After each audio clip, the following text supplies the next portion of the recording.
السلام علیکم دوستو، میں ہوں تیرا دوست ARCRY کے تے اج دا ولاگ اساں سٹارٹ کرنے دے پیوں۔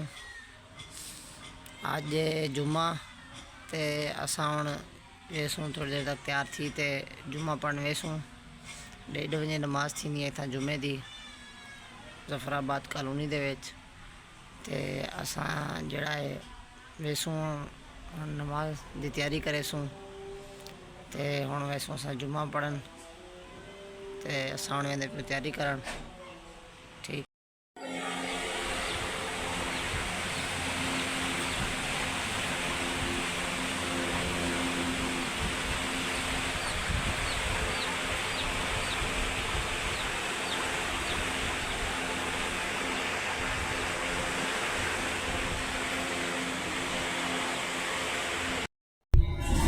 السلام علیکم دوستو، اساں جمعے واسطے ریڈی تھی گیوں۔ یہ دیکھو اساں میں کوئی جمعے دے نماز پڑھ رہے۔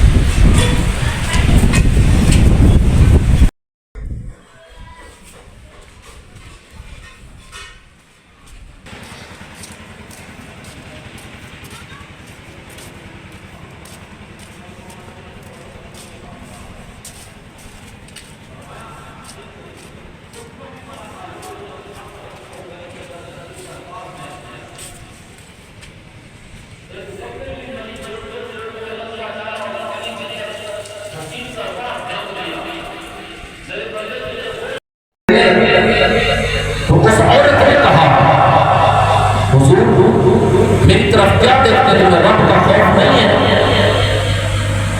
اس نے کہا کہ تیری میں نے آنکھیں دیکھ لی ہیں، یہ جھیل جیسی آنکھوں کے اندر اترنے کو دل کر رہا ہے۔ اس نے کہا کہ رب کا خوف تھا، وہ رب تجھے دیکھ رہا ہے جس کی تو نافرمانی کر رہا ہے۔ اس نے کہا کچھ بھی ہو جائے بس میری آنکھیں مجھے پسند ہیں۔ اس نے کہا اچھا، وہ گھر چلی گئی، جھولی اٹھائی اور اپنی آنکھیں نکال کر برتن کے اندر ڈال کے اپنے خادمہ کو دے دیے، جاؤ باہر میری آنکھوں کا دیوانہ کھڑا ہے، اس کی آنکھیں دے کے آ جاؤ۔ جب حضرت حسن بصری رحمۃ اللہ علیہ نے آنکھیں دیکھی تو پریشان ہو گئے، آنکھوں سے آنسو جاری ہو گئے، سوچ کے اندر مبتلا ہو گئے، پریشان ہو گئے، یہ کیا وجہ ہو جائے؟ اس خاتمہ نے کہا کہ یہ آنکھیں تجھے پسند تھی نا، تو میری مالکن کہتی کہ جو اللہ کے عذاب کے اندر مجھے چیز مبتلا کر دے وہ مجھے چاہیے نہیں۔ میں اللہ کا خوف رکھتی ہوں، اللہ سے ڈرتی ہوں کہ کہیں ان آنکھوں کی وجہ سے میں اللہ کے عذاب کی پکڑ میں نہ آ جاؤں۔ حضرت حسن بصری رحمۃ اللہ علیہ گھر چلے گئے، ساری رات سوچتے رہے، کبھی ادھر پاسا پلٹتے ہیں کبھی ادھر پاسا پلٹتے ہیں کہ میری خاطر ایک خاتون نے اپنی آنکھیں نکال دیا، میری خاطر ایک خاتون نے اپنے آپ کو عیب دار بنا دیا۔ دل کے اندر اللہ کا خوف پیدا ہو گیا، ڈر پیدا ہو گیا، ساری رات سوچتے رہے، اللہ سے توبہ کرتے رہے، اللہ سے معافی مانگتے رہے۔ رسول اللہ کے غلام صبح اٹھے تو اس نے کہا میں اللہ سے تو معافی مانگ چکا ہوں، اس خاتون سے میں معافی مانگا ہوں جس نے اپنی آنکھیں میرے لیے اپنی آنکھیں نکال دی ہیں۔ جب اس کے گھر کی طرف جانے لگے تو اس کا اس وقت جنازہ نہ رہا تھا۔ آپ اور پریشان ہو گئے، بےہوش ہو گئے، واپس گھر پلٹے، روتے رہے بار بار کہ میں نے کیا جرم کر دیا کہ خاتون کی جان ہی چلی گئی۔ رات کو سوئے، خواب میں کیا دیکھتے ہیں کہ وہی خاتون خواب میں آ کے ملتی ہے، ہاتھ جوڑ کے عرض کرتے ہیں اے اللہ کی بندی مجھے معاف کر دو۔ آپ نے فرمایا مجھے کوئی نصیحت بھی کرو۔ اس خاتون نے فرمایا کہ جب تم اکیلے کے خلوت میں ہو تو اللہ کی یاد وقت گزارا کر، اللہ کا ڈر، اللہ کی بارگاہ میں توبہ کیا کرو، استغفار کیا کرو۔ جب تم علیحدہ کہیں بھی بیٹھے ہو اللہ کا خوف تمہارے دل کے اندر، اللہ کی یاد تمہارے دل کے اندر ہو۔ کہتے بس 2 دن میرا وہ دن آیا، پھر تو زندگی ہی بدل گئی۔ اللہ کی یاد کے اندر، اللہ کی خوف زندگی گزارنے لگے، پھر بصرہ کے ولی بن گئے۔ آج حضرت حسن بصری رحمۃ اللہ علیہ کے نام سے جانے پہچانے جاتے ہیں لوگ ان کا نام محبت کے ساتھ لیتے ہیں، کیونکہ اللہ کا خوف انسان کے دل میں آ جاتا ہے، انسان کو اللہ کا ولی بنا دیتا ہے۔ فرمایا ایک بنی اسرائیل کا شخص بھی تھا جس کو پتہ چلا کہ میری 1000 سال عمر ہے۔ جب اللہ کا خوف انسان کے دل میں آ جائے، اللہ کا ڈر پیدا ہو جائے، تو پھر انسان کو بہت بڑا مقام درجہ مل جاتا ہے۔ فرمایا بنی اسرائیل کا شخص تھا، اس کو پتہ چلا میری 1000 سال عمر ہے، اس نے کہا 1000 سال عمر 900 سال گناہ کر لیتا ہوں۔ آج ہمارے معاشرے میں بھی ایسے ہے، صبح کی نماز چھوڑ گئی نا تو کہتے ہیں کوئی بات نہیں، ظہر پڑھ لیں گے، ظہر چھوڑ گئی تو کہتے ہیں عصر پڑھ لیں گے، سارے دن میں چھوڑ گئی تو کہتے ہیں کوئی نہیں، جمعہ تو آ رہے نا، جمعے کے اوپر جا کر اپنے گناہ معاف کروا دیں گے، جمعہ بھی چھوٹ گیا، سارے مہینے گزر گئے، کہتے کوئی بات نہیں، عید آئے گی نا، پھر عید میں جا کر سارے گناہوں کی معافی مانگ لیں۔ رسول اللہ کو بولا جو سانسیں چل رہی ہیں، ہم اس سانسوں کے مالک بھی نہیں ہیں، اپنی سانسوں کے۔ فرمایا کہتے ہیں 900 سال میں گناہ کروں گے، جب 100 سال بچے گا پھر میں توبہ کروں گا، اللہ سے معافی مانگوں گا، رب کی بارگاہ میں چھپ جاؤں گا۔ 900 سال گزر گئے، 100 سال باقی بچا، اس نے کہا 100 سال ہے بہت بڑا ہے، ایسا کرتا ہوں 90 سال گناہ کر لیتا ہوں، جب 10 سال باقی بچیں گے نا پھر اللہ سے معافی مانگوں گا۔ وقت گزرتا گیا، 90 سال اور بھی گزر گئے، 10 سال باقی بچے، اس نے کہا 10 سال بھی بہت ہے، ایسا کرتا ہوں 9 سال اور بھی گناہ کر لیتا ہوں، جب 1 سال بچے گا پھر اللہ کے بارگاہ میں چھپ جاؤں گا، معافی مانگوں گا، حد تک 1 سال باقی بچا، اس نے کہا 1 سال کے 12 مہینے ہوتے ہیں، بڑا وقت بڑا ہے، ابھی بھی ایسے کر لیتا ہوں، فلاں گناہ پڑا ہے، فلاں گناہ پڑا ہے، میں گناہ کرتا ہوں، جب 1 مہینہ بچے گا نا پھر گناہ معافی مانگوں گا۔ 1 سال کے 11 مہینے گزر کے 1 مہینہ بچ گیا، پھر دل کے اندر کیا، جب انسان کو شیطان اچھی طرح سے جکڑ لیتا ہے پھر توبہ کرنے کا اس کو موقع نہیں دیتا، معافی مانگنے کا پھر اس کو موقع نہیں ملتا۔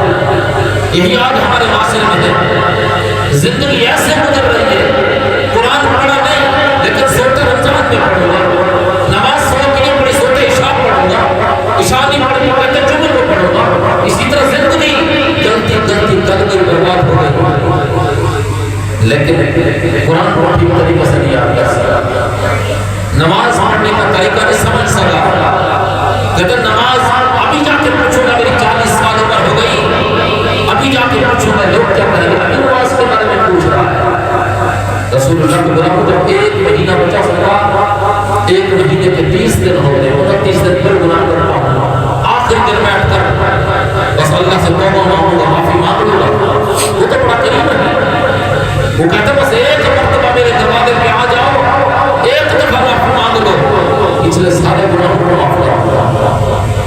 1 دن بچا، اس نے سوچا کہ 1 دن کے 24 گھنٹے ہوتے ہیں، 24 گھنٹے تو بہت ہیں، حتیٰ کہ 1 گھنٹہ بچا، اس کو پتہ ہی نہ چلا، اس کو موت نے آ کر پکڑ لیا، توبہ کی توفیق بھی نہ ہوئی۔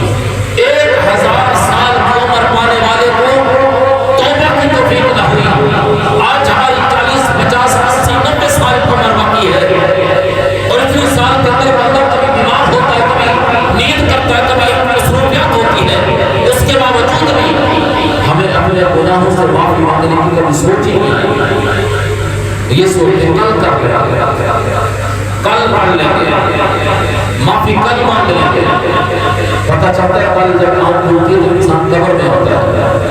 تو رسول اللہ کی غلام اسی طرح کوئی بھی عمل ہے، کوئی بھی نیکی ہے تو اللہ کی رضا کی خاطر کیا کرے، جب انسان اللہ اس کے رسول کی خاطر فرمایا وَأَتِمُّ الْحَجَّ وَالْعُمْرَةَ لِلَّهِ، حج اور عمرہ جس طرح تم اللہ کی رضا کی خاطر کرتے ہو، پھر اللہ تعالیٰ اس کا تمہیں اجر بھی عطا فرماتا ہے، اس کا بینیفٹ ملتا ہے۔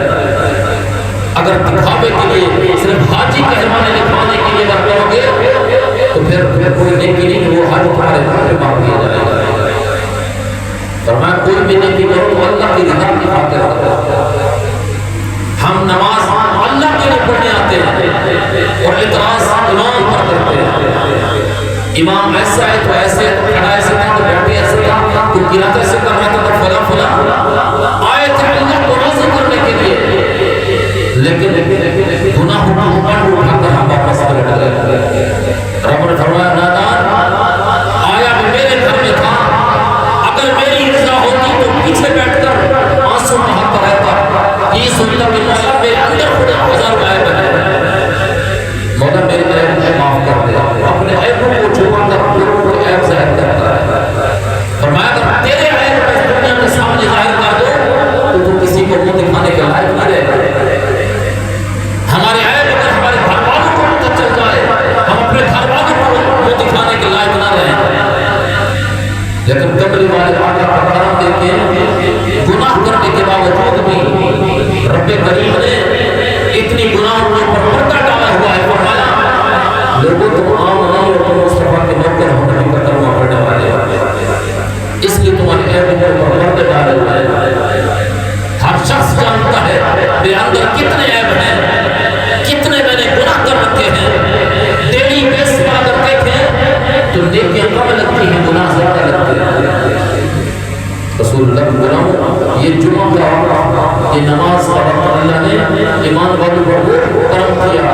فرمایا صبح کو نماز جب پڑھتے ہو تو تمہارے باپ کے گناہ سارے معاف کر دیے جاتے ہیں۔ جب ظہر کی نماز ادا کرتے ہو، فجر سے لے کر ظہر تک جتنے گناہ ہوئے تھے وہ معاف کر دیے جاتے ہیں۔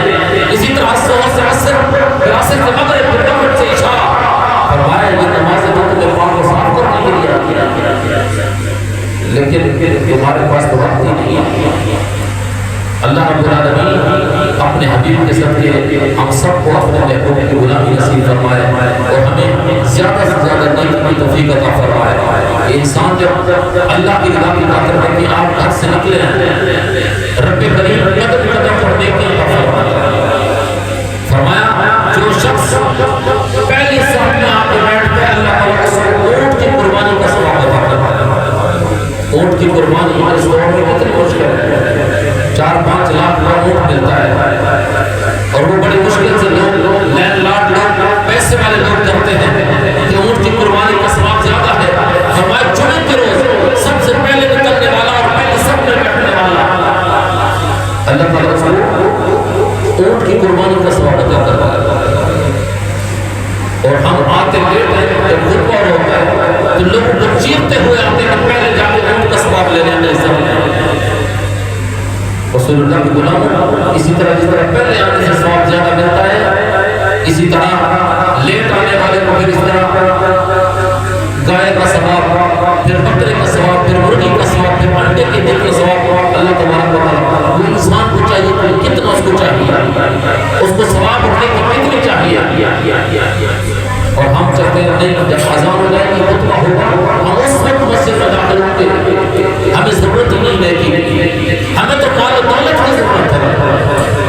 آج دفتر کا ٹائم 8 بجے ہے، ہم 8 بجے سے پہلے پہنچتے ہیں، مارکیٹ 7 بجے کھلتی ہے تو ہم پہلے جا کے کھولتے ہیں کہ وہ پہلے کھلے تو کوئی گاہک میرے پاس آئے گا۔